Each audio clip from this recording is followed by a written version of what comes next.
اے پیغمبر، میرے مومن بندوں سے کہہ دو کہ نماز پڑھا کریں، اور اس دن کے آنے سے پیشتر جس میں نہ اعمال کا سودا ہوگا اور نہ دوستی کام آئے گی، ہمارے دیے ہوئے مال میں سے پوشیدہ اور علانیہ خرچ کرتے رہیں۔ اللہ ہی تو ہے جس نے آسمانوں اور زمین کو پیدا کیا اور آسمان سے مے برسایا،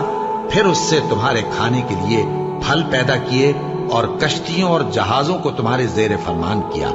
تاکہ وہ سمندر میں اس کے حکم سے چلے، اور نہروں کو بھی تمہارے زیر فرمان کیا، اور سورج اور چاند کو تمہارے لیے کام میں لگا دیا کہ دونوں دن رات ایک ڈگر پر چل رہے ہیں، اور رات اور دن کو بھی تمہاری خاطر کام میں لگا دیا، اور جو کچھ تم نے مانگا سب میں سے تم کو عنایت کیا، اور اگر اللہ کے احسان گننے لگو تو شمار نہ کر سکو، مگر